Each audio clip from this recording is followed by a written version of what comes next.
Think Again, Part 35. One of his beliefs was the technology was harming civilization, and he became hostile when his views were questioned.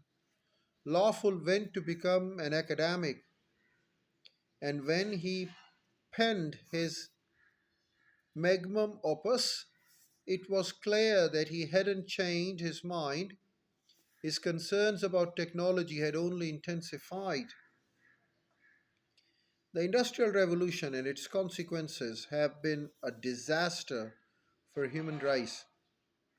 They have greatly increased the life expectancy of those of us who live in advanced countries, but they have destabilized society. They have made life unfulfilling, have subject human beings to indignities, to physical suffering as well, and have inflicted severe damage on natural world. The kind of conviction is a common response to threats.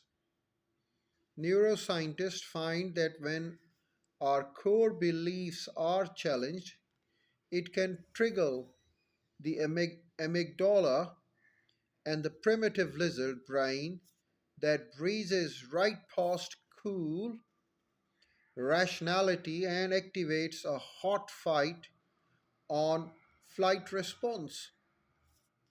The anger and fear are visceral.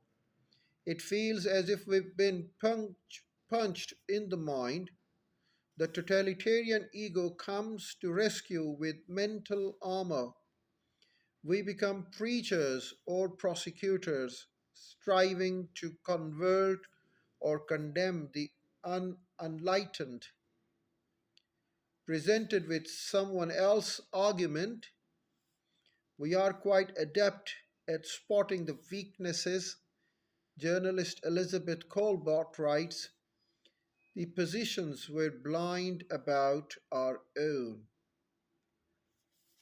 I find this odd because we weren't born with our opinions, unlike our height or raw intelligence. We have full control over what we believe is true. We choose our views and we can choose to rethink them anytime we want.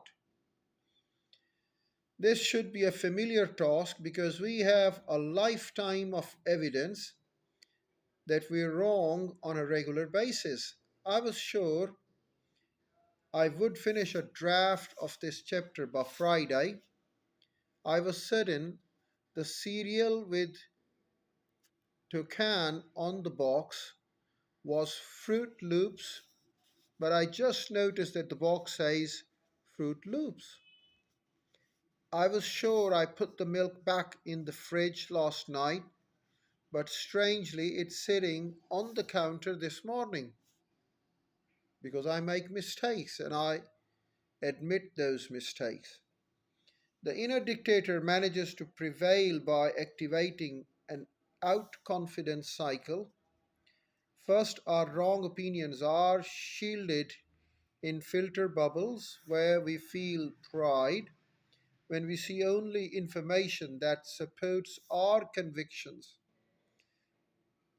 Then our beliefs are sealed in echo chambers where we hear only from people who intensify and validate them. Although the resulting fortress can appear impenetrable, there is a growing community of experts who are determined to break through. Attachment issues. Not long ago, I gave a speech at a conference about my research on givers, takers, and matchers.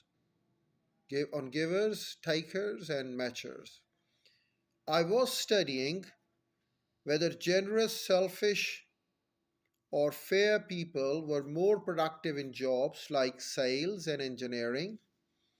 One of the attendees was Daniel Kahneman, the Nobel Prize winning psychologist who has spent much of his career demonstrating how flawed our intuitions are.